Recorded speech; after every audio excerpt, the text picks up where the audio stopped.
تو ایک ہے خلقت، تو ایک ہے خلقت مصطفیٰ، اور ایک ہے ولادت مصطفیٰ۔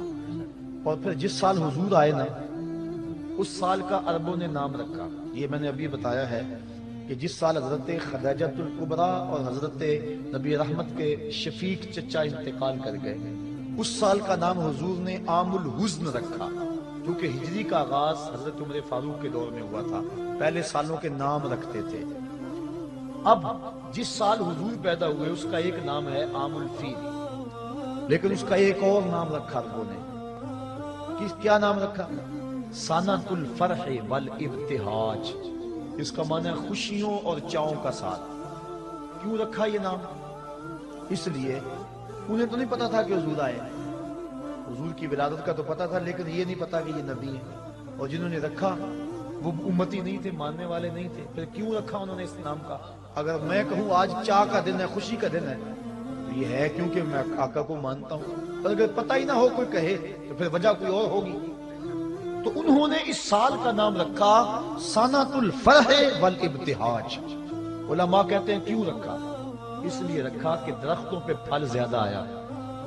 جس سال حضور پیدا ہوئے چشموں کا پانی بڑھ گیا، چراگاہیں سرسبز ہو گئی، جانوروں کا دودھ بڑھ گیا۔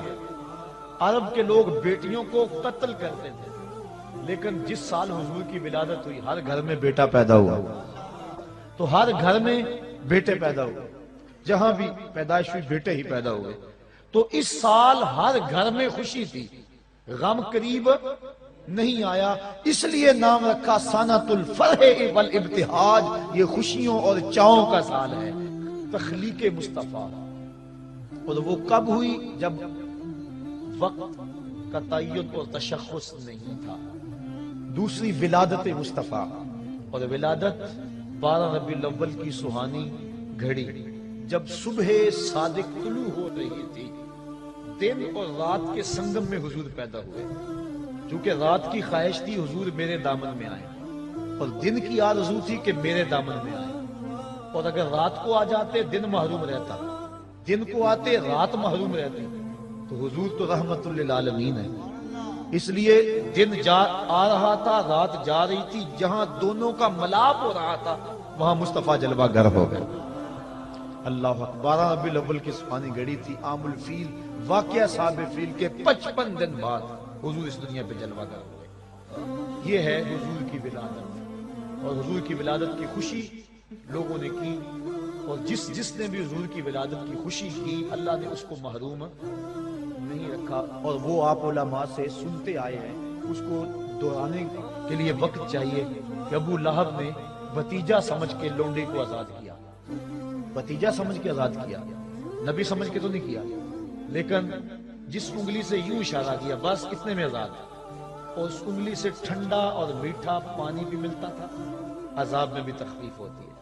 تو حضور کے آنے پر جو خوشی کرے، بلکہ نبی کے ساتھ جو بھی محبت کرے، اللہ اس محبت کو ضائع نہیں کرتا۔ علماء نے لکھا ہے جس دائی نے حضور کو دودھ پلایا اللہ نے بعد میں اس کو ایمان دے دیا۔ اللہ اکبر۔ جس نے بھی جس نبی کے ساتھ کوئی محبت کا اظہار کیا اس کو ضرور صلہ ملا۔ دیکھو ابو جہل، ابو لہب، اس نے گو مخالفت کی، لیکن چونکہ ولادت کے آنے کی خوشی اس کو ہوئی اور بھتیجا سمجھ کے خوشی کی، اللہ نے پھر بھی محروم۔ امام ابو شامہ کہتے ہیں جو بھتیجا سمجھ کے خوشی کرے خدا اسے محروم نہیں رکھتا، اور جو نبیوں کا سردار سمجھ کے خوشیاں منائے۔ سادی کا قلم تڑپا، وہ کہتے ہیں دوستاں را کجا کنی محروم، تو کے بعد دشمنہ نظر داری۔ جب تو دشمنوں کو اتنا دیتا ہے تو یاروں کو کتنا دے گا، پیاروں کو کتنا دے گا۔ اور علماء نے اس بات کی تصریح کی ہے، اور میں مثال آپ کو قرآن مجید سے پیش کر سکتا ہوں کہ جب صندوق کھولا دریائے نیل کی موجوں سے پکڑ کے، تو فرعون کی بیوی جس کا نام آسیہ تھا اولاد کی دولت سے محروم تھی، اس نے جب صندوق کے اندر ایک مسکراتا ہوا بچہ پایا۔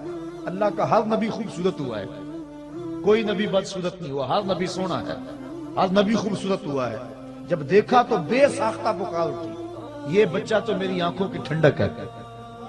فرعون بھی پاس کھڑا تھا، اس کو توفیق نہ ہوئی۔ اللہ نے حضرت آسیہ کو یہ سعادت دی کہ ان کو ایمان عطا کر دیا اور وہ مومنہ عورتوں میں سے ہیں، بلکہ ان کو یہ اعزاز بھی ملے گا قیامت کے دن۔ سیدہ مریم بھی اور حضرت سیدہ آسیہ سلام اللہ علیہما، یہ دونوں خواتین قیامت کے دن جنت میں میرے رسول اللہ کے نکاح میں آئیں گے، ان کو یہ بھی اعزاز، دوسرا اعزاز یہ بھی ملا۔ تو انہوں نے کہا کہ یہ میری آنکھوں کی ٹھنڈک ہے، اللہ تعالیٰ نے ان کو بعد میں ایمان دے دیا۔ علماء کہتے ہیں، مفسرین کہتے ہیں، اگر فرعون بھی کہہ دیتا کہ ہاں میری بھی آنکھوں کی ٹھنڈک ہے، خدا یہ نہ دیکھتا کہ اس نے خدائی کا دعویٰ کیا ہے، وہ یہ دیکھتا اس نے میرے نبی سے پیار کیا ہے، اللہ اس کو بھی ایمان عطا کر دیتا۔ اور ایک واقعہ میں سیرت کا آپ کے سامنے رکھ کے اپنی بات کو آگے بڑھاؤں۔ ہندوستان میں صرف ایک صحابی ہوا ہے اور اس کا نام ہے رتن۔ واقعہ اس طرح ہوا، رتن تاجر تھا اور تجارت کی غرض سے حجاز گیا، حجاز مقدس۔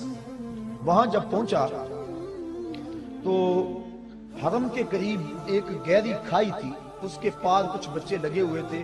ایک بچہ عمر میں چھوٹا ہونے کی وجہ سے کھائی کے اس سمت ہی انتظار میں تھا کہ میں کھائی سے اس کو کیسے عبور کروں۔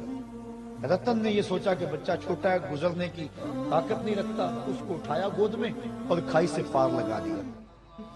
اس بچے نے اپنے عربی لہجے میں کہا جزاک اللہ تعالی۔ ایسی مٹھاس تھی لفظوں میں کہ شہد میں بھی اتنی مٹھاس نہیں ہوتی۔ اللہ اکبر۔ رتن ساری زندگی ان لفظوں کو نہیں بھول سکا، اس نے جو جملے کہے تھے، اس نے جس لہجے میں بات کی تھی۔ خیر وقت گزر گیا، تجارت چھوڑ کے اپنے گھر بیٹھ گیا۔ ایک دن مکان کی چھت پہ لیٹا ہوا ہے رتن، اس نے کیا دیکھا کہ جو آسمان کا چاند ہے وہ دو ٹکڑے ہو گیا اور زمین پہ آ گیا، گیا کہ شاید قیامت آ گئی۔ تھوڑی دیر کے بعد پھر کیا دیکھا، چاند دوبارہ جا کے اپنی جگہ پہ جڑ گیا۔ پریشان تھا، یہ کیا ہوا؟ یہ منظر اس نے ہندوستان میں دیکھا۔ کچھ عرصے کے بعد عرب سے کچھ تاجر جو یہاں عرب گئے ہوئے تھے واپس پلٹے، انہوں نے کہانی سنائی کہ مکے میں ایک چاند چڑھا ہے جس نے چاند کو قدموں میں بلایا ہے۔ انہوں نے ساری کہانی سنائی۔ رتن کے دل میں شوق پیدا ہوا، اس کی زیارت کر کے آؤں اور وہ نبی ہے اس پر ایمان لاؤں۔ گھر سے چلا، سفر کرتا کرتا پہنچا سین حرم میں۔ جب داخل ہوا، حضور صحابہ کے ساتھ سین حرم میں بیٹھے ہوئے تھے۔ یہ آگے ملنے کے لیے ہوا، آقا مسکرا پڑے اور فرمایا اراتن ہندیون، کیا تو رتن ہندی ہے؟ قال نعم، عرض کی حضور ہاں میں رتن ہندی ہوں، لیکن آپ کو کس نے بتایا ہے؟ کہا جس رب نے مجھے نبی بنایا ہے۔ اب اگلی بات سنیے، اب رتن کہنا چاہ رہا تھا کہ میں ایمان لانا چاہتا ہوں۔ آقا کریم نے فرمایا قریب آجا، میں تیرے لیے بیٹھا ہوں۔ تجھے یاد نہیں بچپن میں ایک بچے کو تو نے کھائی سے پار لگایا تھا، وہ بچہ اب تیرے سامنے موجود ہے اور تو نے مجھ کو اس کھائی سے پار لگایا تھا۔ آج میں کلمہ پڑھا کہ تجھے جہنم کی کھائی سے پار لگانا چاہتا ہوں۔ ایمان کی دولت سے مال ہوا تو حضور کی ولادت پر جن لوگوں نے خوشی کی اللہ نے ان کو نوازا۔ جو خوشی کرتے ہیں ان کو اللہ نوازے گا، جو خوشی کریں گے اللہ ان کو بھی نوازے گا، کیونکہ اس کا قانون جو ہے وہ تمام کے لیے یکساں ہوتا ہے۔ جو ماضی میں، حال میں اور استقبال میں ایک جیسا اس کا قوانین، اس کے قانون ہوتے ہیں۔ ربیع الاول شریف کا مہینہ تھا جب حضور علیہ السلام پہ جو ہے وہ وحی کے آثار ظاہر ہوئے اور آقا کریم صلی اللہ علیہ وآلہ وسلم اپنی نبوت کا پھر اعلان کیا اور حکم ہوا کہ جو قریبی رشتہ دار ہیں پہلے ان کو ڈراؤ، ان کو بلاؤ۔ حضور نے اپنے قریبی رشتہ داروں کو بلایا۔ حضرت علی المرتضیٰ رضی اللہ تعالیٰ عنہ اسلام کی دولت سے جب مالا مال ہو گئے، حضرت سیدنا صدیق اکبر رضی اللہ تعالیٰ عنہ مالا مال ہو گئے، یہ قریبی لوگ تھے، حضور ان کو دعوت دین دی۔ پھر کیا ہوا کہ ایک دن پھر دعوت دی، سارے قریش کو بلایا، بنو ہاشم کے لوگوں کو بلایا اور بلا کے ان کو دعوت دینا چاہیے۔ حضور نے ان کے لیے کھانے کا اہتمام کیا، لنگر کا۔ انہوں نے لنگر کھایا، کھانا کھایا اور بات سنے بغیر چلے گئے۔ حضور نے اگلے دن پھر حضرت علی سے کہا کہ تم دوبارہ دعوت کرو۔ حضور کل تو کھانا کھا کے چلے گئے تھے، کہا اب کھانا بعد میں رکھیں گے، پہلے اپنی سنائیں گے۔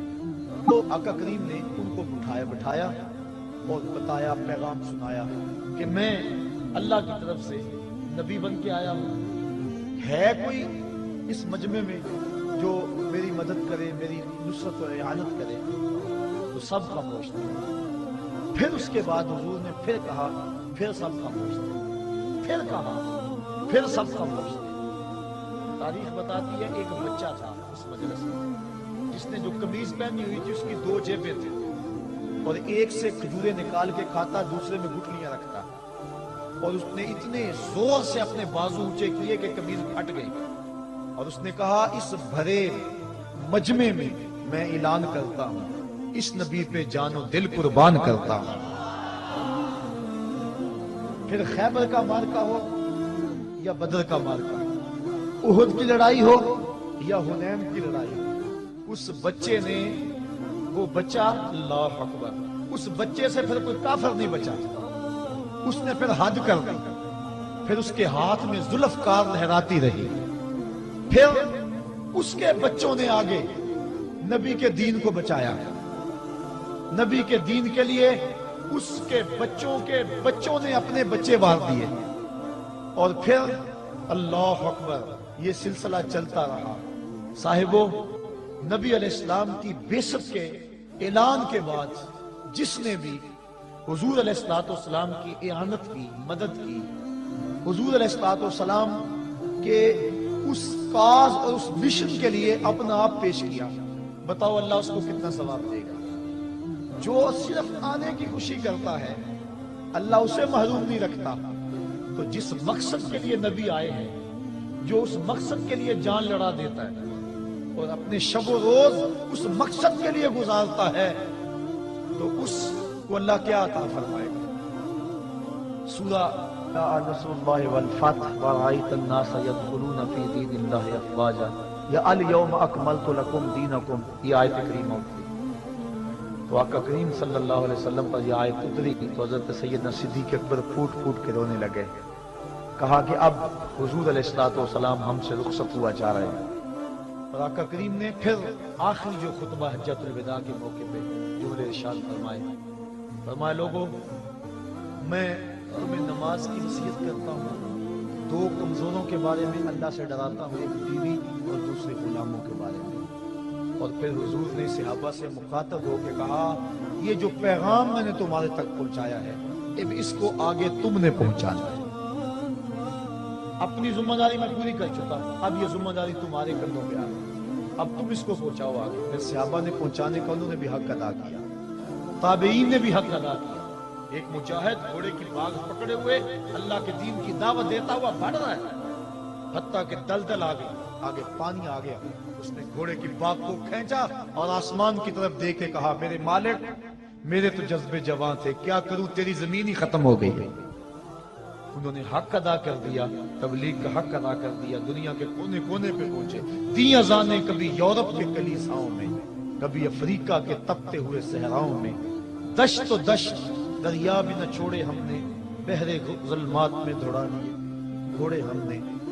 اس انداز کے ساتھ حضور علیہ السلام آگے بڑھے، اور حضور کے غلام پھر بعد میں آگے بڑھے، اور پھر غلاموں کے غلام آگے بڑھے کہ انہوں نے اس دین کو دنیا کے چپے چپے پہ پہنچا دیا۔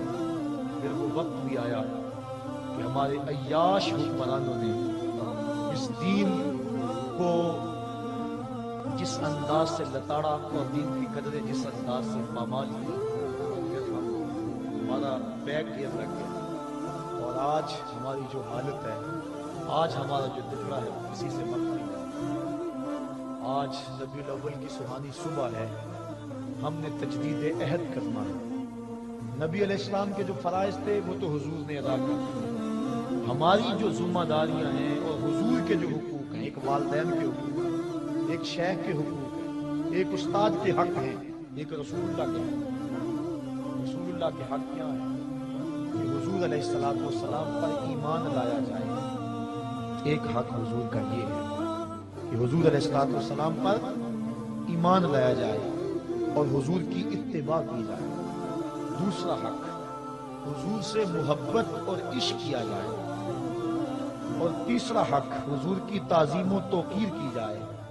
اور چوتھا حق، حضور پر کثرت سے درود پڑھا جائے اور حضور کی چوکھٹ پہ حاضری دی۔